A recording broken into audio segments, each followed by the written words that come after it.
Just want to warn the listeners, the entrepreneurs. Your pension fund that you think is going to last you for the rest of your life, it's going to be finished in a few months. Appreciate your paycheck on the 25th. Understand what goes into getting that. And when you take on this journey, somebody's going to be relying on you to be able to give them a paycheck consistently. How do you price that? How do you go back and say, I spent X amount of time and my time is worth this? Welcome to Entrepreneurs in Energy Conversations. Real conversations about real challenges and real solutions for entrepreneurs. Welcome to the first episode of Entrepreneurs in Energy Conversations, a segment of the Energy Conversations podcast.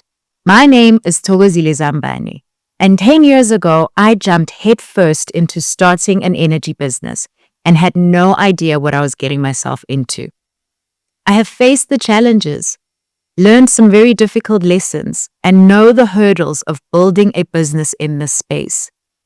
This segment is my love letter to fellow entrepreneurs and those wanting to come join us in the madness that is entrepreneurship. In each segment, we will be bringing you real insights, hard-won wisdom, and practical advice to help you navigate the industry as an energy entrepreneur. Today, we are joined by three remarkable entrepreneurs who have taken very different paths in the energy sector, but each bring unique insights into what it takes to start and build an energy business. Let's get into it. I would like to start off with some brief introductions from our guests. Mamosa, if I can ask you to briefly introduce yourself. My name is Mamosa May. I am founder of Artemis Group. And definitely the entrepreneurship journey is not for the faint-hearted. You need to have hair on your chest. Coming from leading and operating wind farm, being involved from construction right through operations has given some skills into this entrepreneurship journey. Thank you. Perfect. Thank you so much, Mamosa. Sunny, if I can ask you to introduce yourself, please. Hi, Togo. Thank you very much for the invitation. Nice to share our stories with other people. I'm sure there'll be a lot of interest in our failures as much as our successes. So I am Sunny Morgan. I am known as Sunny the Solar Guy for obvious reasons. I run a solar practicing business for installations, commercial and residential. I've been doing this for the last 12 years. And to say that it's not for the faint-hearted is an understatement. We hope that the listeners will eventually learn something from us, and then maybe even that we can learn from each other to make us more successful. But it's an uphill battle, but it's an exciting journey with lots of potential. Thanks. Perfect. Thank you very much, Sunny. Sianda, if I can end off with you, please could you briefly introduce yourself to our listeners? Hi, I'm Sianda Zima. I'm a franchisee at Engine. What more can I tell you?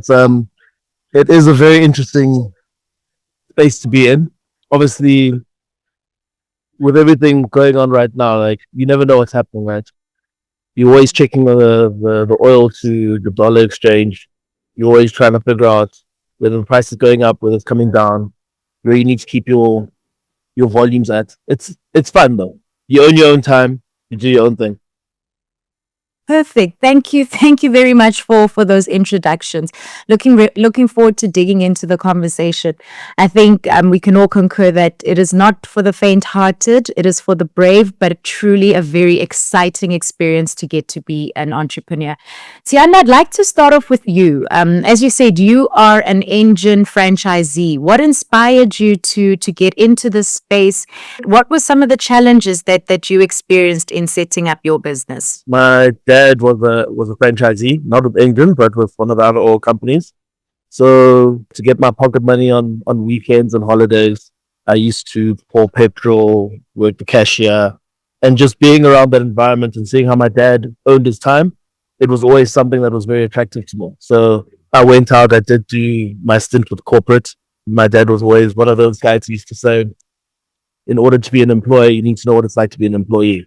So he never encouraged us to get right in there. He wanted us to get up there and work, experience what it's like to actually have to report to somebody, to be on the other end, and also making you understand that within an organization, you need to be able to do everything from start to finish. can't expect people to do things that you can't do yourself or you have an issue doing yourself. So that's basically where my love for business came. My dad did a number of different things. So I'm also not just tied into fuel. There's other business interests that I have that kind of keep me going. And, I guess once you get in with the bug, you get in with the bug.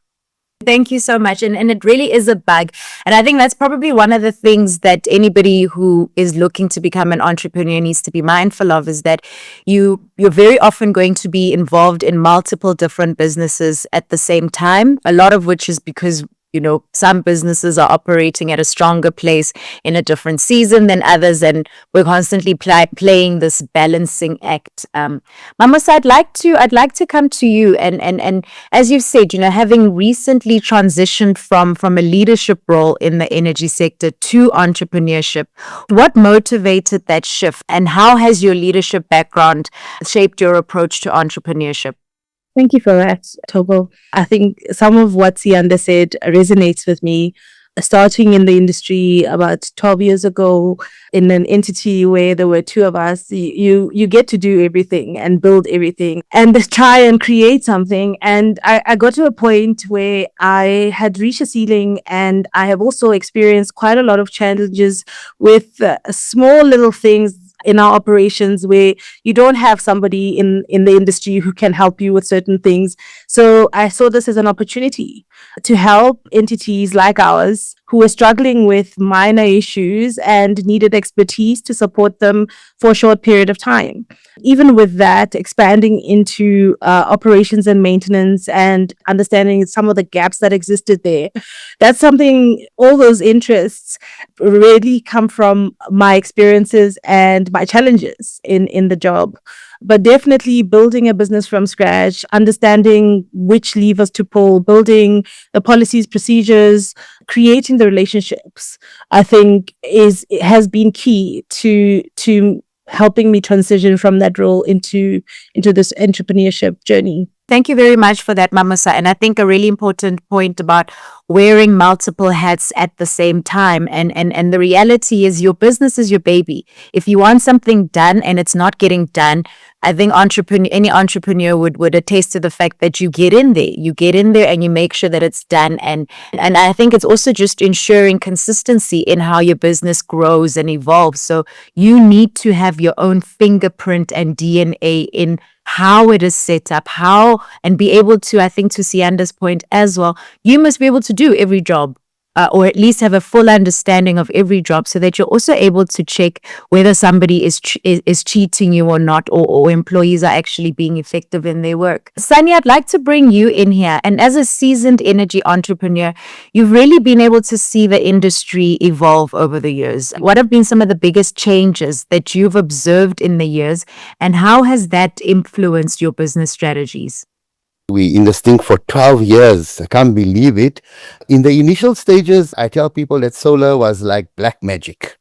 Only a few people knew how to do it, and it was dangerous. It was like a dark science. Today, it's very well established. It's very entrenched. It's a robust long-term business. I think the biggest change for me has been the falling prices of renewable energy, particularly solar, over the last decade or so. Initially, I'll give you an example, we were selling a 3 kilowatt system for 65,000 Rand. Today, you can install a 3 kilowatt system for under 20,000 Rand. So prices have fallen really dramatically. Solar panels and solar per watt used to be 7-8 Rand. Today, it's just under 2 Rand. It's just under 2 Rand. You're eventually going to get it as low as 10 cents.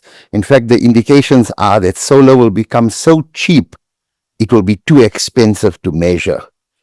It's the cheapest energy on the planet anyway. And that is basically the issue. If you're looking at residential solar, commercial, but even if you looking at industrial scale or at solar farm scale, if you just look at round one, it was 2.89 Rand, and today it will be like maybe 50 cents. If round 6 came out, it will be under 50 cents. So the falling prices has been the biggest surprise, actually. And what that has done is to be able to make you think as an entrepreneur about how do you remain relevant and build a credible long-term business when prices are falling, right? Because you get used to the prices at a certain watt and the profitability of the business. So one has to become innovative to be able to say, okay, I'm going to be able to, I'm going to need to take a haircut here and there, but how do I still offer a quality service? How do I offer like cutting edge products? How do I make the value proposition understandable to the client? And this is like a constant challenge, right? It's sad state of affairs that we have to rely on load shedding to be the key driver, when actually what the key driver should be is the high cost of electricity. So solar bring down your operating costs, your input costs for energy can be quite low. And this is, as an entrepreneur in this space, whether you in any of these spaces, if you really want to be successful and have a sustainable long-term business, you're going to have to deal with that challenge that solar is going to become so cheap eventually that you can give the solar panel away. So what will the customer pay for? The customers are going to have to pay for your professionalism, for your value proposition, for your offering, and perhaps for services that you align to free solar panels. Imagine getting to a point where you'll be able to say, it's like the cell phone model. We want to charge you for the data and for the contract, but we give you the phone for free. We are not far away from that kind of offering where the solar panels are going to be free. Thank you very much for those insights. And I think, Sunny, such an important point that you've made in that as an entrepreneur, you need to be able to identify and clearly set out what your value add is. In a very competitive market, there's a lot of different solar installers that are in this market, or in even whatever business that you're looking at. But what becomes important is what is going to be your value add? What is going to be your unique selling proposition that no one else in the market has? And I think it does then require a lot of innovation, a lot of thinking. But more than anything, I think in order for you to actually be successful in business, and I think you've also highlighted that, you need to be meeting the need. So it also becomes important in understanding the needs of your customers so that you are actually able to position yourself and the product accordingly. I want us to just, step into and look a bit around and discuss around business growth, financing, and maybe and also just taking into account regulatory challenges, because the reality is, as entrepreneurs, we don't operate in isolation. We do need to fall under regulations and policies. And Sian, I'd like to start off with you then here. Regulatory compliance can be quite complex in the fuel retail space. What have been some of your biggest regulatory hurdles that you have faced, and how did you navigate them? Luckily for me, because I'm in a franchise, most of that stuff is actually taken care of for me. I get told what to do. So my biggest challenge is making sure that everybody's training is up to date mainly. Have I got the right she rep on duty? Are they trained with all their goodies? Am I trained? Should there be an incident on the forecourt or in the shop? That is mainly our stuff. Keeping our industry safe. That's about my biggest challenge, dealing with customers. So the complexities that you're referring to, mainly you'd probably be looking at more of a wholesale space in terms of all your certifications that you have to get done and insurances that you have to have in place when moving fuel. That, I think, is something that you would probably have to look at a bit more. Thank you for that. And I think you're also positioning, a very interesting proposition for somebody who is looking to get into entrepreneurship in the sense of franchise opportunities. And what you're seeing is that, you'll have businesses that have tried and tested, they've worked out their policies, they've worked out their systems, and what you're then effectively getting to buy into is a simpler, is lessons learned. You're actually buying into lessons learned, and you also have the benefit of being under a big brother that's able to support you. So I think a very exciting and an interesting avenue into business for those looking to enter into entrepreneurship, where you don't necessarily want to, or you won't necessarily have to deal with all of the startup challenges that Mamosa has spoken about, but at least being able to step into an existing franchise. Obviously, that has its own costs. There are its own fees that you need to pay, but I mean, a very interesting business avenue into business. Mamosa, I'd like to ask you, and as a new energy entrepreneur and building building a business in this sector, it comes with some unique challenges. What have been some of the key strategies that you've been implementing in your business to ensure sustainable growth, and how are you positioning yourself for long-term success? Yeah, I think we are all aware the opportunities in the energy value chain are incredibly massive.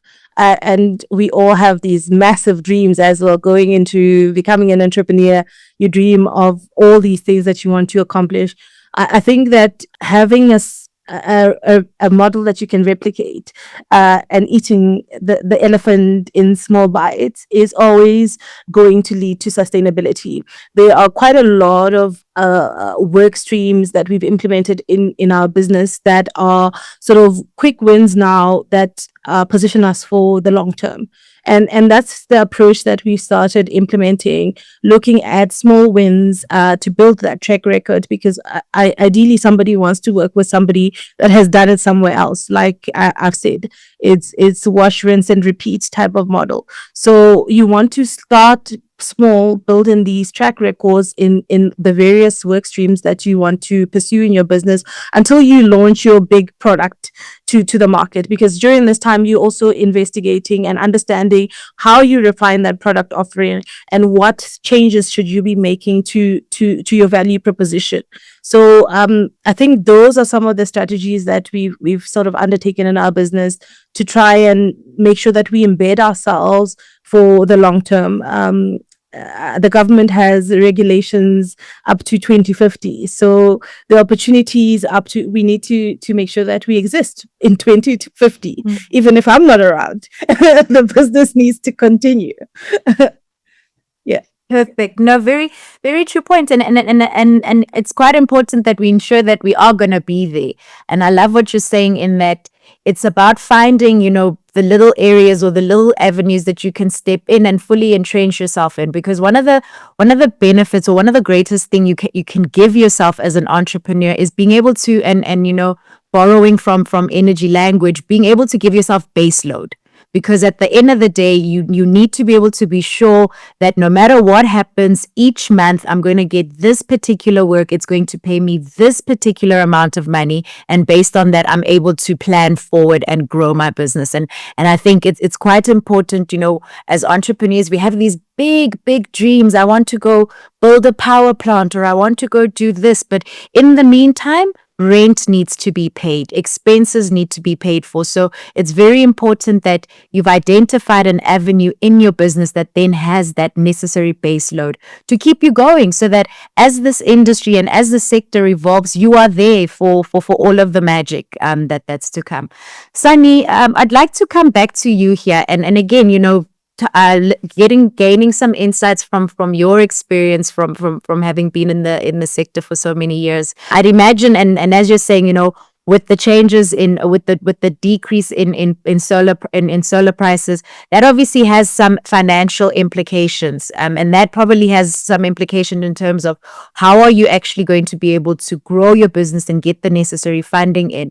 And I'd like to understand from you what have been some of the best financing mechanisms that you've been able to make available, that you've been able to participate in as an energy entrepreneur. This is a show that hopefully you're going to have thousands of listeners, tens of thousands eventually. And so we're talking to entrepreneurs, right? I just want to warn the listeners, the entrepreneurs, your pension fund that you think is going to last you for the rest of your life, it's going to be finished in a few months. So mine lasted exactly 3 months. So funding is hard. This idea of eating the elephant one step at a time, I'm going to be controversial, right? Go ahead and dream big, but also dream small, because you need to start a little at a time. My entry into the energy field was to build a solar farm in the Northern Cape that was going to cost hundreds of millions of rands, and got involved, and it chowed all of my available capital, and I ended up not building one because the partner went a separate way. I then said, I'm going to build a solar farm, but I'm going to build it in 10 or 15 years' time. In the meantime, I'm going to figure out how to play in this space. And that idea of fitting solars in people's homes, one solar panel at a time, is eventually going to bring us to the opportunity with like-minded people to build a massive solar farm of megawatt, hundreds of megawatt range. So funding is totally, totally key. But the best funding is the funding that you don't have to pay for, because funding is expensive. So we've learned I'm not going to say innovative, I'm going to say some clever ways of funding. So first of all, honesty, integrity, and trust is vitally important. So build that as the basis of your brand, that you are trustworthy. Why? Because then your suppliers will give you accounts. I have accounts at all of my suppliers. And if you did a reference on me today, my suppliers will double or triple my buying power because I have a good relationship with them. But we also encouraged our clients to fund the project themselves. So if we went to a client, we said, this is going to cost you 200,000. Our terms are strictly 80-20. You give us an 80% deposit, and once you are done and you're happy with what we delivered, you give us our 20%. So what's at risk? Your 20% is at risk. But with the 80%, you bought all the equipment, deliver it to the client. Even if you're going to take 5 weeks to install, show the client you've used the money to buy his stuff, pack your solar panels, pack your wind turbines, pack your electrical equipment, whatever you're doing, make sure you spend the money on the right thing.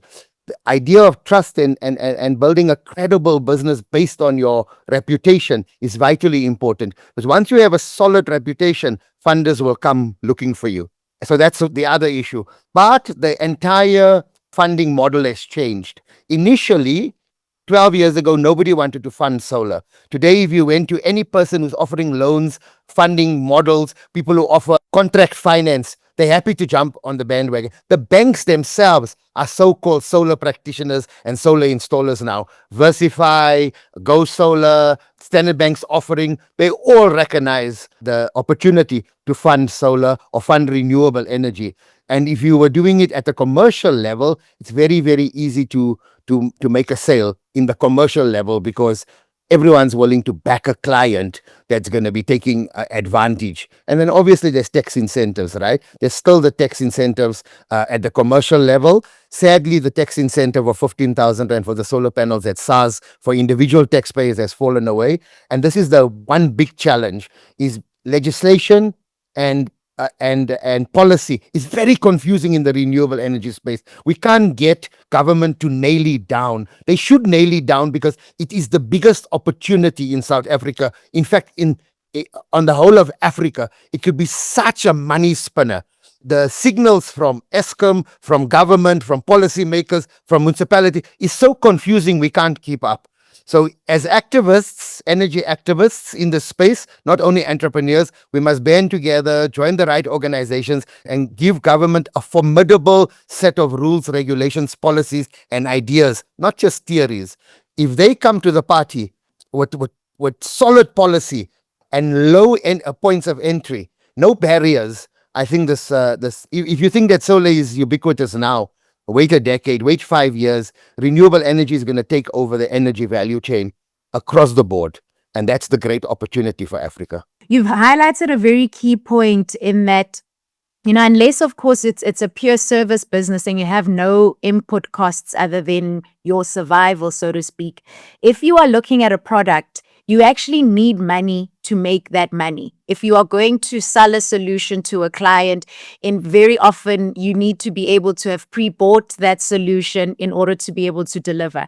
And I think that's often a challenge that a lot of entrepreneurs then struggle with. But I think it also becomes important that as entrepreneurs that you then become aware of, as Sunny's saying, building those relationships with those suppliers, because that also becomes then a way of you managing your funding.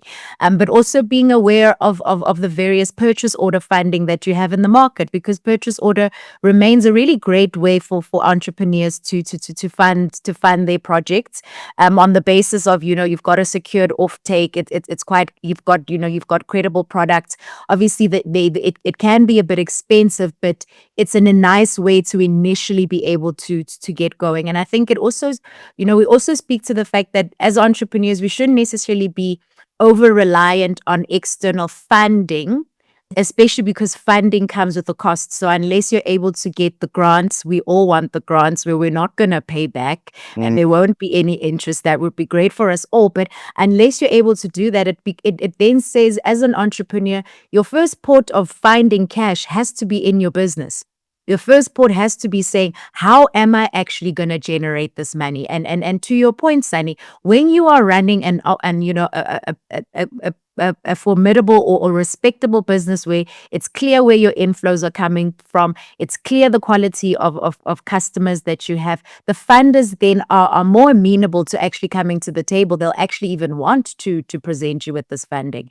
And Sunny, you've also made a very good point in terms of the future of renewable energy. And I think it speaks to this broader conversation around this transition to a low carbon economy.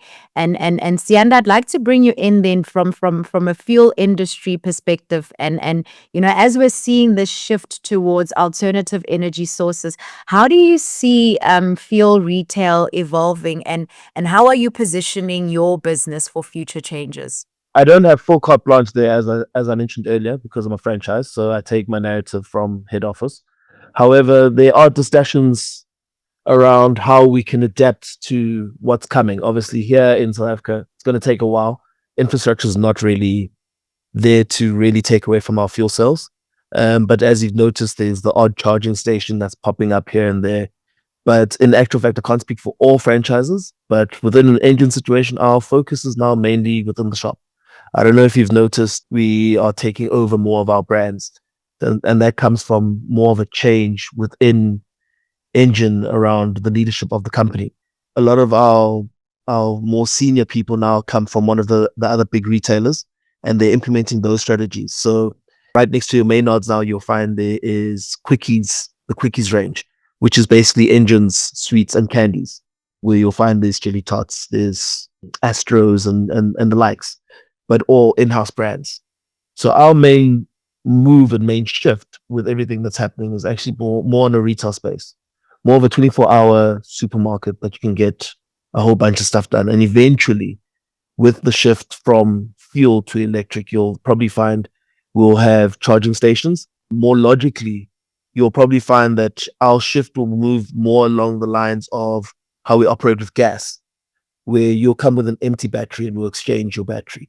But that's going to take a hell of a lot longer before we start realizing that, because manufacturers all have to be on the same page. Everybody has to have the same battery in order for me to exchange and you move. Because the biggest flaw with electric vehicles around about now is sitting and waiting for it to charge. So you can have all the charging stations you want, but do we all have that time to sit for 2-3 hours while waiting for our car to charge? So it's that type of thinking. But right now, as in the current movement, it's more of a full offering. You'll see we've invested a lot in coffees, because coffee is a movement. So we try to draw feet in from that point of view, really focusing on getting a uniform brand through all the sites. Because back in the day, you'd find that, with what was it? Equatorial coffee. We all used the same beans, but the coffee came out different because we all had different machines. So now we've got different levels of baristas within the engine coffee 365. You've got the full-on barista where the guy will make your coffees and, with the right machine that you've got to invest into. Talking about a coffee machine that's like 150,000 plus that we've all had to invest in. Whereas you'll have other service stations that don't have high foot traffic. They'll have your push and go. So yeah, generally we're just expanding on what we can offer, moving more away from fuel. But while it's here, we're going to do it. And then we're going to try and do it as clean and as efficiently as possible. Perfect. Thank you. Thank you very much for that, Sian. And I think it's quite exciting, the point you're making about then looking at different product offerings or expanding your product offering. And I think that's also quite an important thing as entrepreneurs to then be able to consider that as there's a shift, what do you have in your product line that you could tweak or that you could enhance and develop and grow more from that perspective? And I think the approach then from an engine perspective of having this 24-hour stop also will inevitably result in more cars coming in to fill their petrol, because at the end of the day, if you are looking for something at 12 o'clock at night, you're going there for the snack, but as you're there for the snack, you may as well fill your petrol as well. And I think that's a really lovely example of, in business, having these different cross-selling opportunities between your products and which results then in higher revenue. Mamusa, I want to bring you back into the conversation here. And I mean, we've heard what Sunny's saying, in terms of these great changes that we're seeing in terms of renewable energy. From a South African perspective, there's been a lot of regulatory changes in the last while, as we then move to a more liberalized energy market. I want to hear from you, and in this time of rapid change, what are some of the emerging trends or future developments in the energy space that excite you the most, and how would you say entrepreneurships should be looking to position themselves to take advantage of these opportunities?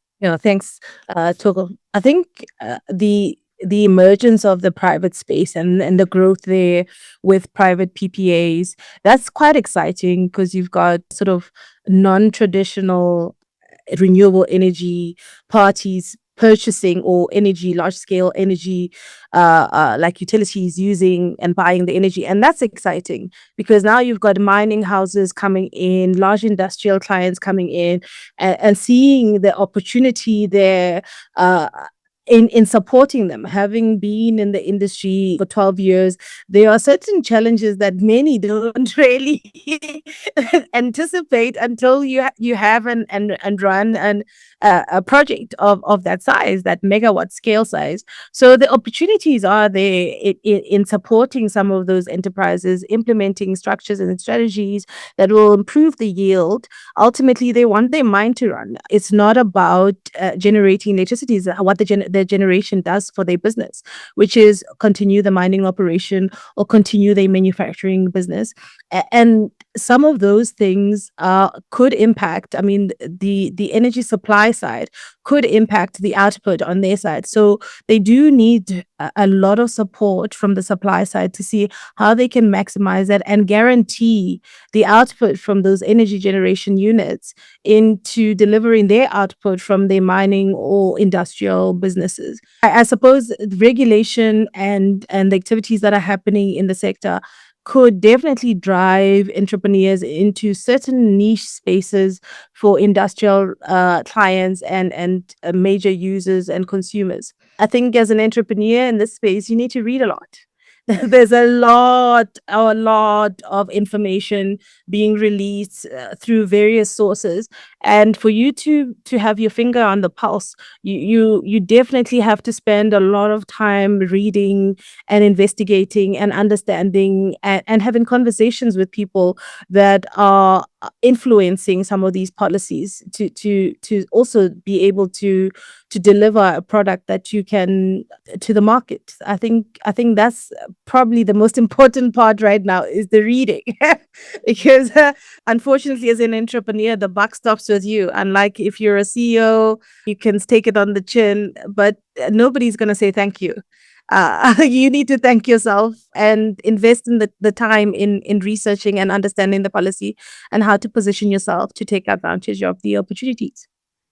Thank you for that. And I love also bringing in a very important point, because when you are in a job or working within a corporate, there's a very clear learning and development path that is then quite clearly set. And there's interventions in terms of how do you grow professionally, and that it's very important as an entrepreneur that you're able to replicate something like that for yourself, because you have to be ensuring that you are growing, whether it is growing and trying to get a better understanding of marketing, trying to get a better understanding of the finances. I think as entrepreneurs, a lot of entrepreneurs will say the accountant is looking at it. No, you must know what your numbers say, so that you can question the accountant and make sure that you're not waking up with money gone. So it's really about constantly pouring into yourself, and to your point, reading and just being aware of what's happening in the economy can really position you in a place where you can then get to, preempt some of the challenges, or be able to assess and see that this is the particular need, or this is what's going on. So a really great point there in terms of, read and constantly be pouring into yourself to ensure that you become that formidable captain of industry that we'd all like to be at some point in our entrepreneurial journey. Sanya, I'd like to bring you in here and specifically around strategic thinking and what it takes to actually grow a business. As you've said, you've been in the sector for now 12 years. What have been some of your most effective strategies for actually scaling and growing your business? And have you participated in any partnerships? Have partnerships played any kind of role in that growth of your business? This idea, I wanted to follow on what Mama was saying about reading.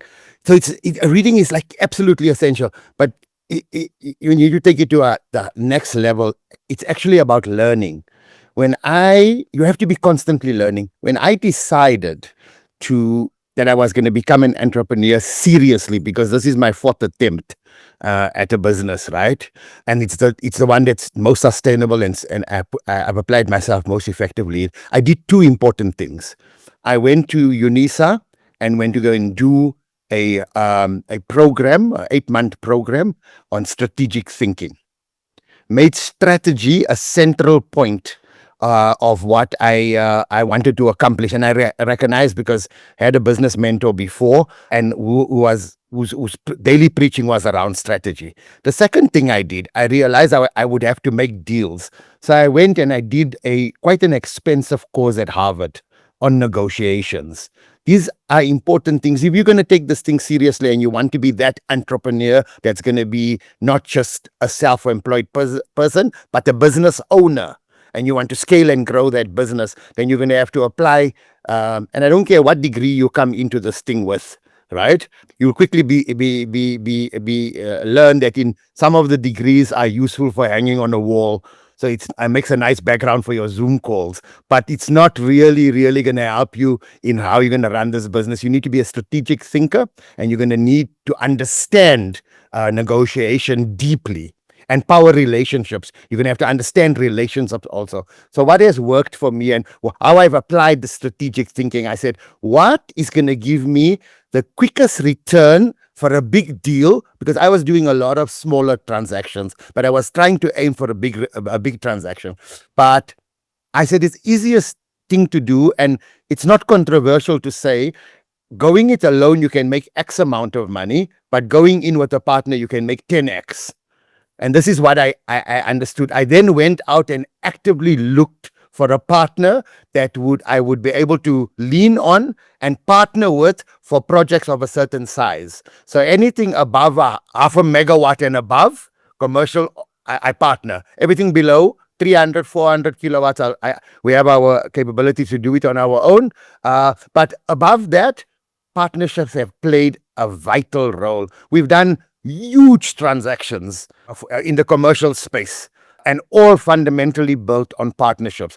Of course, you must be able to identify the partner. Don't accept the first offer that you get. Is to look at the partner's track record as well. Credibility, track record, reputation. This is important. I've burnt my fingers choosing the wrong partners, but eventually settled on a great partnership. That is the one issue. I think it was a strategic decision to say that at a certain level, size-wise or rand value size, I can't do it alone. I need to partner. And that partnerships have become a fundamental pillar of our business. And in so much so that we would be able to say, okay, the next deal we're doing in the name of our partners, because our partner has a better turnaround time or a 24/7 technical team or multiple electricians on call that we don't have. So you must be prepared to be able to give something to get something in return. And the second thing that I think was a strategic decision was to understand, first of all, we joke about it, but I always say that I am Sunny the solar guy, right? My name really is Sunny, and Sunny the solar guy rolls nicely off the tongue. Nice conversation piece. So I registered the trademark, Sunny the solar guy, and built a reputation, or am in the process of building a reputation around this idea of Sunny the solar guy. The first shop is already opened in Boysons. We intend to open about 5 or 10 of those in the next 5 years, so that it's ubiquitous. The big challenge there is so that you build the brand, right? So Sianda nicely can say, I am Engine Garage, this particular city. Somebody's already done all the PR for him. We all know the brand logo. We exactly know where it is. If he tells me in which city he is, it doesn't even have to give me an address. I'll be able to find him because it's so ubiquitous, that branding. So you as an entrepreneur that wants to scale, because I want to also caution everyone that's listening, not everyone wants to scale. Right? It's okay to have a small business. It's okay to grow small. It's okay to say, listen, I wanted to grow to this size and I want to only have 5 employees, and that's fine. But those of you who want to build for legacy, those are the bigger issues, then you have to scale. And it's all predicated on trust. The foundational aspects of legacy is somebody must trust you enough to carry that forward, so that when we transition to another life once upon in due course, if anyone takes it over, the systems, the brand, everything is in place for somebody to take it over. So this is very, very important. So then you build a credible legacy pathway for scale on offering the service, being in the front of new developments. That's why this reading and keeping involved in the professional organizations around you is so important. Everybody will be able to say, a solar panel is not a solar panel like it was before. You need to know what's the latest technologies to keep up, and then the opportunities are going to present themselves. And if anyone is listening that thinks this is a 5-year project or a 10-year project, it's a lifetime's project if you want to build legacy. Thank you so much for that, Sunny, and some really key points that you've raised. And I love what you're saying in that there's no shame if you want to just have a small business. There's absolutely nothing wrong with it. I think, to have a business that sustains you in itself is a blessing in this economy. And I love the point you're also making in that, self-employed versus business owner. I remember, I was, and to your point, attending these trainings. I was at Gibbs for one of these entrepreneurship programs, and I've never forgotten that lesson, in that the difference between, or how you can tell whether you're self-employed or you're a business owner, is, can you step away from your business for 3 months and everything continues running without you there?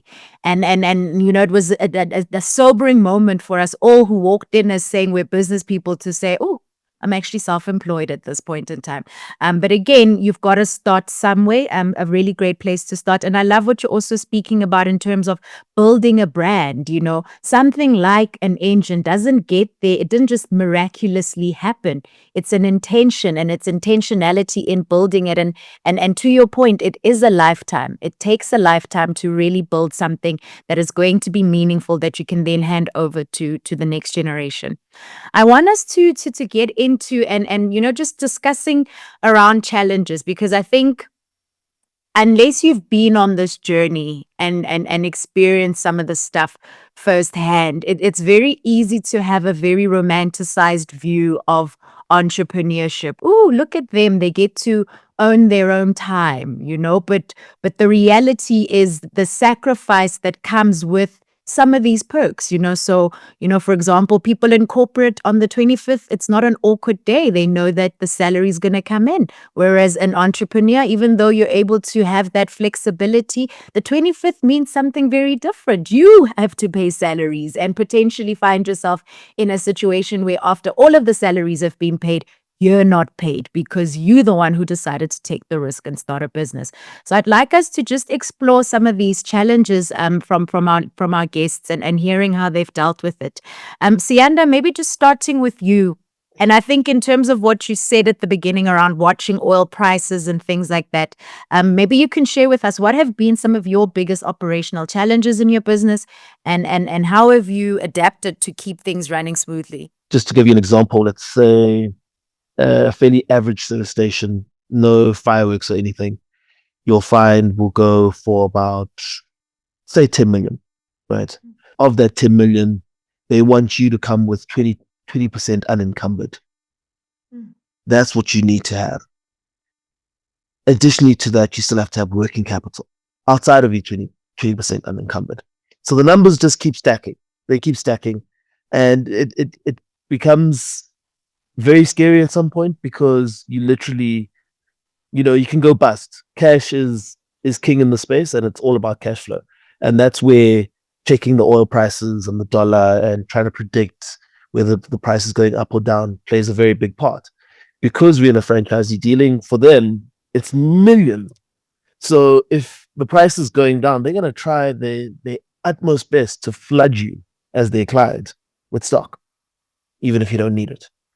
That generally happens to me every December, give or take, because December time for me being an inland business, I'm quiet. There's no movement here. Everybody's gone to the coast for good times, and the price is always fluctuating around about December time. They'll always fill me up because it's in their best interests. But you must understand that if the price is going up and I'm begging them to fill my tanks, they'll hold out on me. So it's those little games that play where you have to have relationships with people at the depot, people within your circuit in terms of the area manager and therefore, because sometimes you gotta beg and plead to say, guys, come on, I need you guys to do me the solid. So it's those type of things that obviously don't sit too well, and that's the price you pay for owning your time and so forth. A couple of gray hairs here and there. So I would say that is one of the real issues that entry into market. And what was the second part of your question? How have you been able to adapt and keep things running smoothly? Oh, it's called an overdraft.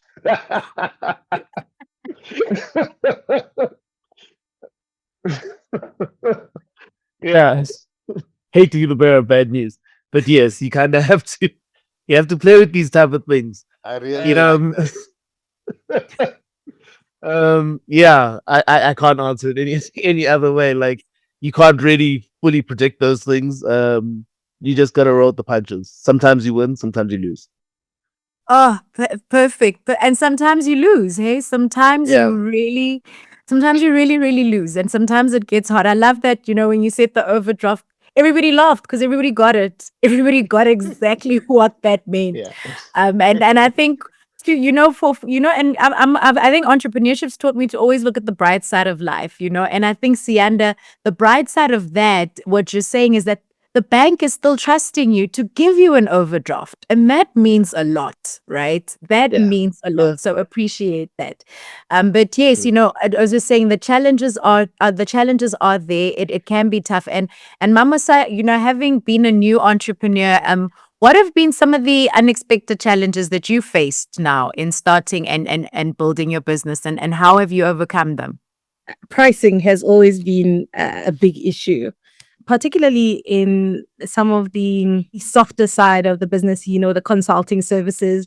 People, how do you price that? How do you go back and say, I spend X amount of time and my time is worth this? And even if you spend the time of the weekend, I think how we overcome that, we actually went back to the basics and trying to establish what are the cost drivers, what are those things that are impacting my ability to deliver an X product or an X consulting service or X package, and trying to work backwards to establish what the pricing should be. What is the break even point? I mean, I did this in cost and management accounting many years ago. I had to go back and do the basic thing, go back and try and get the break even point. What discounts can I offer if I do offer discounts? And this is the price point where I'm not even willing to move. So determining your pricing strategy is also going to be quite key. I think Sunny mentioned earlier how the prices have changed, and I think everyone who sort of starts going out, people will always try and push you and negotiate your pricing down. You need to have it clear in your mind when you're approaching clients. What is the minimum pricing that you are willing to accept that will ensure that you cover your costs and you are able to make a small little margin? So I think that's quite important in entrepreneurship, because you end up giving discounts left, right, and center and not really covering your costs. Thank you for that. And I think a very important note, because the reality is we are trying to get the work, but if you haven't done your pricing, you may even find that you're taking on an instruction that's actually costing you money at the end of the day to get it done. And I think, and I love that you've made this pricing point, because I think it is so incredibly key, and key in a product business, but even more so in a service business. So, because as we're saying, from a service business, you may not have many inputs and therefore feel that, oh, I could discount and I could just do it for this much because it's just me. But I think even for a service business, you need to look at yourself as that product and say, if Thokozile needs to function and be able to give you the necessary legal agreement or be able to give you the necessary advice, what does she need? She's got to pay electricity. She's got to pay for Wi-Fi. Therefore, those costs, what are they on a daily basis, on an hourly basis? And that's really how you need to be able to work down your costing to say, at this hour, I can take minimum this much because I know on average I will do 20 hours of work, and therefore that is going to make sure that I've covered myself sufficiently. Back to that point, base load. So even in your pricing, you need to be getting to a place where you have that, you've got everything covered, and also what's important, the margin. Don't be ashamed of a margin, because the reality is we're not doing this for the fun of it. I do need to make some kind of margin and some kind of money on it. So I think that's a really important point. Sunny, I'd like to, just hear from you as a senior, as a seasoned entrepreneur, like, what has been the toughest moment in your journey, and what did you learn from that experience? For us, I encourage every entrepreneur, every person thinking about entrepreneurship, is to always religiously know the number. Now, for me, what does know the number mean? It means that I know exactly on a daily basis. I sometimes look at the spreadsheet 2 or 3 times in a week. I will tell you, I know exactly how much I owe people. I know exactly how much people owe me. I know exactly what the price of a solar panel is today. So I'm constantly looking at the numbers, and I also know what is the number that I cannot go below, and have the courage to say no thank you to business if you're going to fall into a hole. If you get really good at this, at knowing the number, absolutely you're on the path to some success, because that will prevent you from accepting a transaction or doing a deal where you're actually going to have to pay in. Losing money in a business is hard enough, but you yourself contributing to your own losses is even worse. So be careful about that. So know the number. I just call it know the number. So to get back to the question, what has been the ups and the downs? So there's ups and downs every day. There's too many to count, right? They're on a scale. I can tell you ups and downs on a daily basis. I want to encourage business people and entrepreneurs and those that want to be entrepreneurs to be resilient. What has been for me the hard thing to manage for the 15 or so odd years that I'm doing this is that, unfortunately, in my game, in my space, in the place where we sell solar panels, batteries, and inverters, the key driving force is load shedding. So for For the international listeners, South Africa load shedding simply means power outages, planned power outages. Now, we have a business that should survive on sustainability. Put solar panels because it's good for the environment. Put solar panels in because we are wanting to fight the climate crisis. Put solar panels in because we want to transition to low emissions. Those should be what's driving our business and driving our sector. But unfortunately, load shedding, power outages, that drives it. So I actually benefit out of the misery of other people. And it is, you need to understand that that's the reality of it. And as a compassionate, fun-loving, nice, human rights driven person, I sometimes it's difficult to reconcile that actually, we're struggling shame because there's no load shedding. So that means that we have to build other levers to encourage business. So now we are thinking about stuff that is not reliant on load shedding, not reliant on a negative input, but on a positive input. And the key driver going forward is going to be the high cost of electricity, because that's not coming down. So look for the opportunities that's going to make you sustainable. And obviously, I'll give you the quickest MBA and the cheapest MBA you'll ever come across in your whole life. 3 questions. You don't have to go and do that 400,000 Rand MBA. Send me the money rather. What problem are you solving? I didn't invent this. I read it somewhere. I just can't remember where. What problem are you solving? How many people have that problem? And are they willing to pay you to solve that problem? If you can answer those 3 questions, I'm going to repeat the questions. What problem are you solving? How many people have that problem? Are they prepared to pay you to solve that problem? If you answer those questions in various degrees, one may be more important than the others, you'll discover whether you have a business, you'll discover whether you're right in the right business, and you'll also discover your market segment and the size of your opportunity. And then you can begin to think about, okay, I think I can answer those 3 questions and I have a business here. The ups and the downs are part of business. So, and we learn from people's ups and downs. People have lost their businesses. I see adverts on a daily basis from other solar installers. They say, I'm selling my tools, I'm selling my bakkie, I'm selling the last of my cable. I can't anymore. What keeps me going for 12 years is because I have the dream that I will eventually build a solar farm big enough that I'm going to address the issue of energy poverty, and that I'm going to make a difference in the climate space. So big, hairy, audacious goals that drive me, right? Of course, you can have a big goal and you're working on it every single day, and you want to eat this elephant, and you'll discover late that the elephant's actually dead.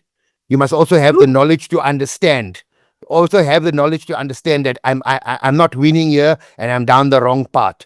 But if you think the elephant's alive and you think there's potential and you think I can go forward, then be resilient and look at it. But do it one step at a time. And there's no shame in building it small. It's taken me, I'm 15 years into my struggle and my journey.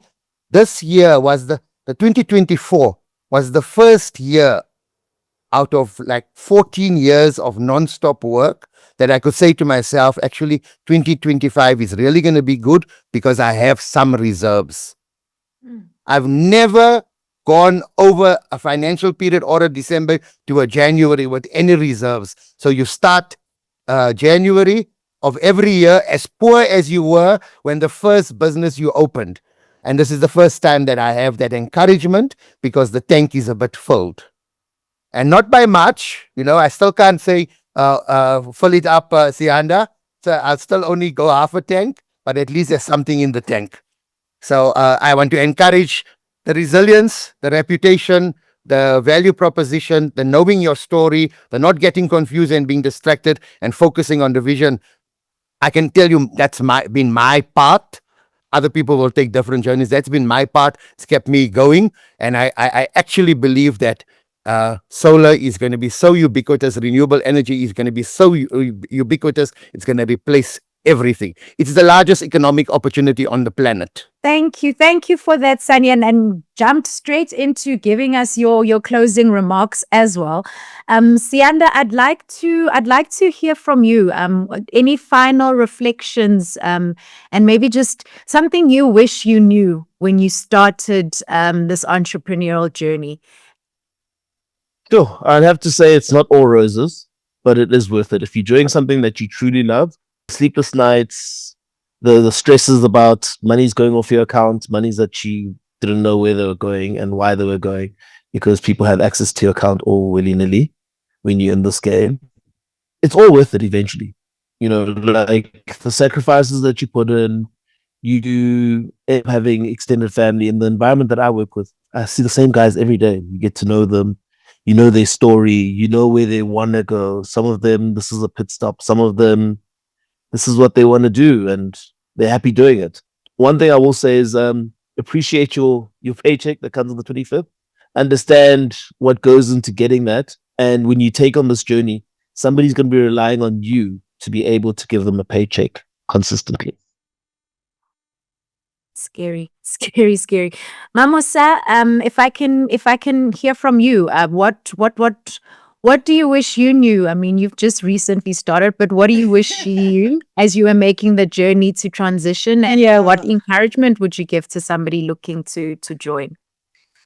Is also the value proposition. Sometimes people don't know they need something until you show them that they need it.